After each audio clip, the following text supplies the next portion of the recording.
melakukan wawancara dengan guru Undas terkait dengan pemahaman tentang kurikulum Merdeka ya. Kemudian untuk sekarang perkenalkan dulu, nama saya Yahya Muzaki dengan nomor NPM 21230128 dari kelas 5D Provinsi SKR. Untuk selanjutnya boleh perkenalkan identitas Anda. Baik, Assalamualaikum warahmatullahi wabarakatuh. Nama saya Ilham Alafian Nurmansyah. Saya lulusan dari SKR. Saya mengajar di sini sejak 2021. Oke, untuk pertanyaan selanjutnya ya. Untuk apakah Anda memiliki sertifikasi atau kualifikasi khusus dalam bidang pengajaran tertentu? Untuk sertifikasi saya belum, karena terkendala dengan tahun mengajar, karena saya baru mengajar sekitar 3 tahun, jadi masih menunggu ada untuk sertifikasi ataupun ketika itu saya mau di prajabatan, namun berbarengan dengan latsar, tentunya saya tidak ingin. Jadi saya mengikuti latsarnya dan berpikirnya kalau untuk kualifikasi tertentu mungkin hanya pelatih sepak bola sama mesin sama pelatih fisik. Untuk bagaimana Anda mendefinisikan gaya pengajaran? Terkait gaya pengajaran saya sendiri, saya lebih karena kurikulum Merdeka, jadi saya lebih diberikan pada siswa yang aktif. Jadi mulai dari pemanasan, mungkin baris, sampai mungkin berdoa, lebih ke siswa yang aktif. Jadi saya hanya memandu dari belakang, semisal siswa yang di depan lupa, saya menginstruksikan dari belakang. Jadi dia mencoba untuk memimpin teman-temannya. Kalau untuk strategi buat memastikan agar siswa itu memahami materi tersebut itu bagaimana? Kalau terkait strategi, saya biasanya menekankan yang pertama itu saya masuk kelas dulu, saya berikan teori. Setelah itu teori, mereka setidaknya tahu nanti di lapangan seperti apa. Pada saat di lapangan, mereka tinggal praktek. Nah, setelah praktek, masih ada jam sekitar 15 menit atau 20 menit, saya ajak lagi masuk ke kelas, kemudian saya berikan soal-soal. Sekitar 3 soal atau 5 soal, mereka mengerjakan. Nah, dari itu kalau semisal kognitifnya mereka ya kan setiap orang ada pengetahuan beda-beda, tapi ketika praktek hampir semuanya bisa. Tapi ketika mengerjakan soal, nah ada perbedaannya di situ. Jadi untuk saat pembelajaran kan setiap kelas pasti punya tipikal yang beda-beda ya. Nah, untuk menciptakan lingkungan kelas yang mendukung untuk materi pelajaran ini, Kalau itu disesuaikan dengan kelasnya. Biasanya yang saya pegang itu yang biasanya kalau yang benar sudah bisa dipegang, sudah bisa dikondisikan, yang lain pasti mengikuti. Malah justru kadang saya buat yang benar ini yang penting pertama. Berikutnya baru dia menunjuk temannya. Kalau itu ada kelas yang banding, tapi kalau kelas yang tertib biasanya saya turunkan mulai dari absen 1 sampai selesai nanti urut. Jadi minggu ini absen 1, minggu 2, absen 2. untuk selanjutnya tentang kolaborasi dan komunikasi. Apakah Anda pernah berkolaborasi dengan rekan guru atau staf sekolah? Itu sangat sering, karena saya kadang ada tugas dinas lain. Nah, pada saat itu kan pasti kelasnya kosong, maka saya tinggal. Mungkin saya di kelas sampai jam setengah 8 atau jam 8, saya berikan soal dengan materi. Setelah itu saya meminta tolong kepada wali kelasnya untuk mendampingi sampai selesai. Terus untuk pendekatan dengan orang tua siswa itu bagaimana ya? Lebih seringnya lewat WA, apalagi kemarin sempat kita mengalami pandemi. Nah, itu yang paling sering. Banyak yang tanya soal ini itu. Saya juga belum terlalu hafal dengan anak-anaknya, namun setelah masuk saya baru tahu, oh anak ini seperti ini, anak ini seperti ini. Jadinya ketika ada anak yang punya bakat, misalnya bakat lari, nah, saya menginfokan ke wali kelas, minta tolong untuk diinfokan ke wali guru. Nah, jadi anak ini bisa lari, oke silakan diberikan di pelatih atletik, kalau di sini juga ke sini misalnya. Nah, kalau untuk yang sepak bola saya arahkan di yang voli ikut voli. Karena kalau saya sendiri yang mengantar mesti kan waktunya kayak gini ya. Nah, jadi saya minta tolong ke orang tua biar anak ini itu minimal punya bakat, jadi bisa tersalurkan lah. Nah, kalau apa ya, di sekolah kan pasti ada konflik tuh dengan siswa. Nah, bagaimana Anda mengatasi konflik dan melakukan komunikasi dengan orang tua tentang konflik tersebut? Nah, lebih seringnya ini kalau bisa diselesaikan di sekolah antara anak dan anak kita selesai. Tapi misal belum, biasanya kedua orang tua dipanggil sekolah, anaknya ditemukan, diberi penjelasan, dan saya itu juga meminta bantuan kepada Pak Kepala Sekolah dan guru senior yang lain, karena kadang kalau kepala sekolah dan guru yang lebih senior itu bisa lebih bijaksana dalam mengambil keputusan. Jadi kedua orang tua biasanya kalau sudah dipanggil di sini sudah aman. Jadi untuk bagaimana Anda menilai kemajuan siswa gitu? Proses progres gitu. Nah, ini kalau terkait proses dan progres saya bukan berpatokan ke nilai, tapi mereka belum mau menjadi mau saja itu bagi saya sudah progres. Awalnya mereka tidak mau ikut olahraga, Pak capek, Pak apa, nah itu oke, tidak masalah. Tapi berikutnya ketika mereka sudah melihat ternyata asik, coba saya pelan-pelan, dan itu sudah mau. Awalnya nggak mau praktek jadi mau praktek, awalnya tidak bisa menjadi bisa. Nah itu yang poin pentingnya saya lebih tekankan di situ, dari tidak mau menjadi mau dulu. Kalau sudah mau dari belum bisa menjadi bisa. Kalau nggak mau kan udah pasti nggak bisa. Tapi kalau dia mau mencoba pasti lama-lama bisa. Kalau untuk melibatkan siswa dalam proses penilaian atau pemantauan kemajuan siswa tersebut itu, Kalau itu kadang saya beri pertanyaan kepada dirinya sendiri. Pak, kok saya nilainya sekian, kok dia sekian? Kadang dia memberikan seperti itu. Terus saya balik, lah kamu sudah paham itu.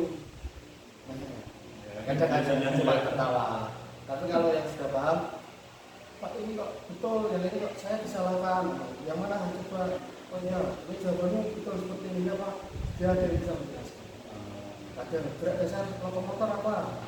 Pak ini kok dijawab berbeda tepat, betul, saya kok gerak dari satu titik ke titik yang lain kok disalahkan.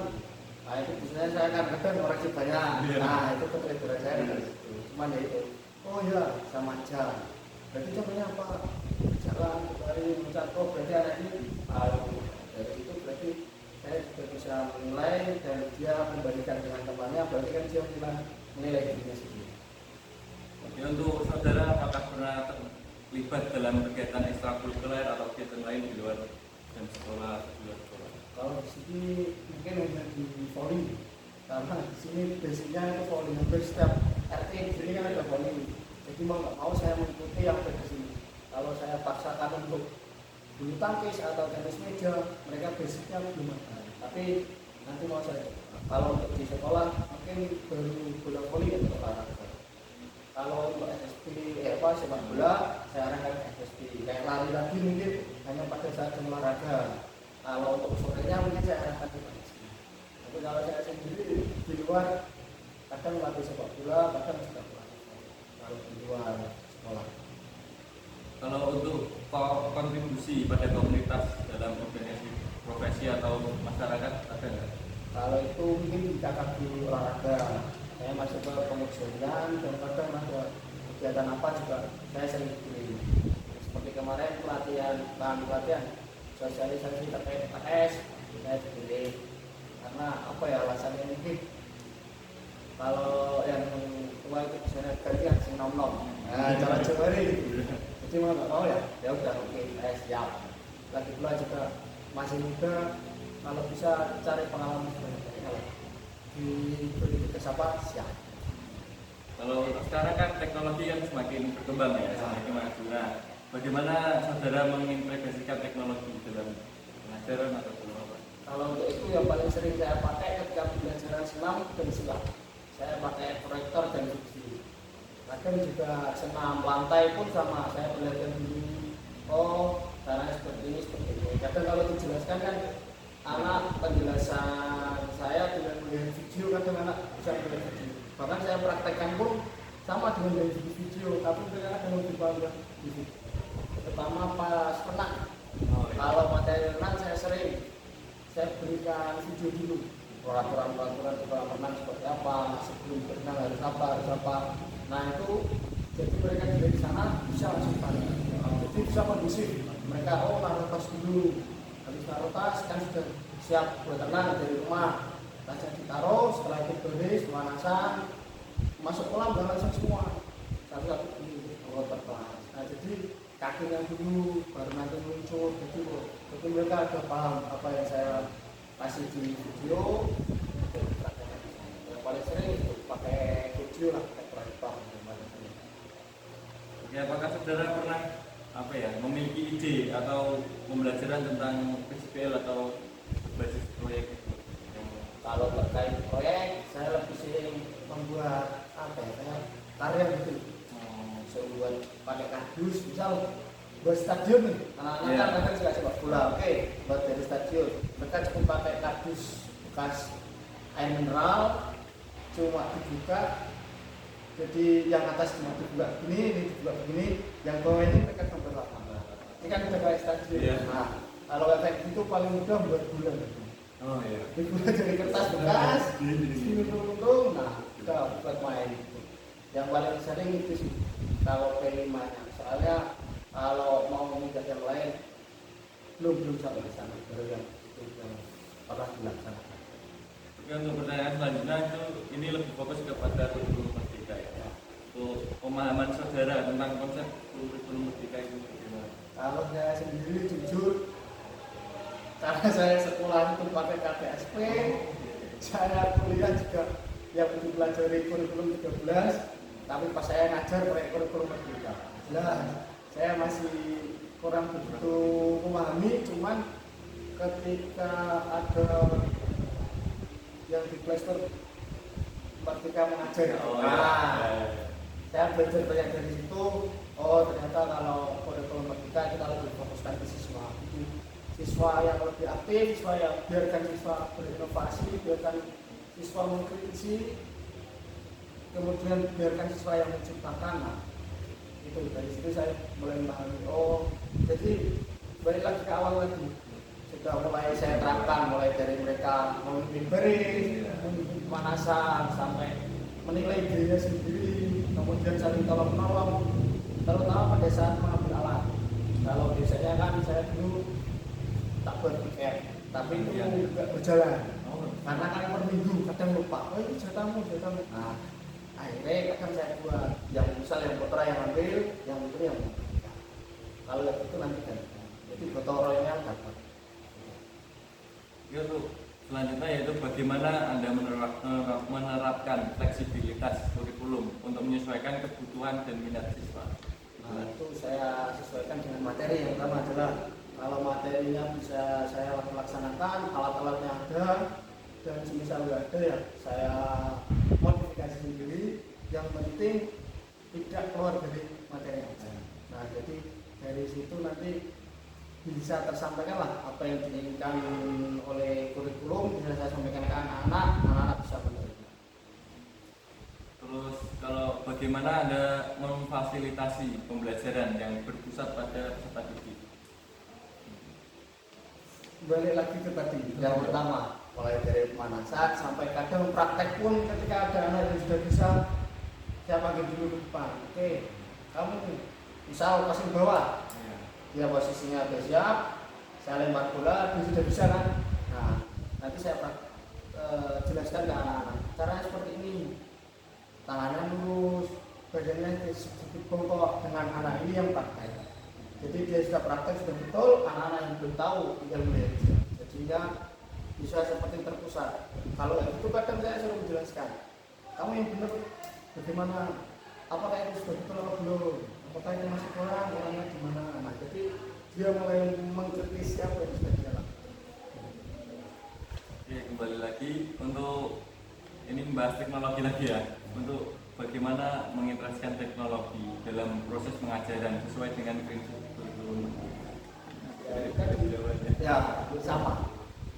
Saya lebih seringnya pakai proyektor. Kalau mungkin saya masih mau mencoba terkait seperti puisis, seperti aplikasi-aplikasi yang bisa anak-anak praktekkan. Cuman saya belum pernah memakai karena terkait alatnya belum ada. Jadi kalau mau pakai laptop juga laptopnya perlu yang lumayan banyak. Kalau pakai HP juga riskan karena masih SD. Kalau SMP SMA mungkin bisa, tapi ini kemarin dapat bantuan dari dinas, sudah dapat laptop, mungkin nanti akan saya coba. Oke, untuk selanjutnya itu bagaimana Anda menggunakan penilaian formatif dalam mendukung kurikulum Merdeka? Kalau terkait formatif, saya sesuaikan dengan materinya jelas. Tinggal punya nilainya berapa, apa yang jadi nilai. Nah, dari situ saya sesuaikan dengan kurikulum Merdeka. Yang paling sering di penilaian rapotnya sih itu yang paling berpengaruh. Kadang saya misal kelebihan ya saya jumlah aja. Nanti saya ambil yang nilai anak yang terbaik, itu yang saya pakai. Untuk tantangan utama yang Anda hadapi dalam menerapkan kurikulum Merdeka itu bagaimana? Tantangan yang paling berat di saya itu sebenarnya terkait dengan administrasinya. Itu yang paling berat. Karena kita sudah harus fokus ke anak. Kita sudah, kalau dulu kurikulum 13 kita cukup menyiapkan RPP, mulai dan lain-lain, mungkin hampir sama. Cuman kan kalau untuk kurikulum Merdeka administrasinya hampir sama, cuma hanya dirubah saja. Nah, untuk terkait kadang mengedit itu, membuat itu, nah waktunya itu kadang cepat. Tapi untuk pengajarannya saya lebih cenderung ke kurikulum Merdeka untuk pengajarannya. Cuman untuk administrasinya hampir sama, mungkin saya sendiri belum paham. Mungkin nanti kalau misalnya ini bisa disampaikan ke dosennya atau ke siapa yang bisa menyampaikan ke Pak Mendikbud, mungkin terkait administrasinya khususnya PJOK ya. Itu kalau bisa lebih disosialisasikan lebih, karena kadang-kadang orang lapangan berbeda dengan guru kelas, berbeda dengan guru mapel yang lain terkait administrasi, mungkin kadang tapi ya itu masih terlalu keberatan. Mungkin nanti tidak terlalu disampaikan. Kalau apa ya, tantangannya kan di administrasi itu tadi ya. Nah, bagaimana ada cara mengatasi atau merespon? Nah, itu kadang saya bertanya kepada teman saya yang dari sini dulu, yang paling dekat dulu, dari KKTO kecamatan tadi.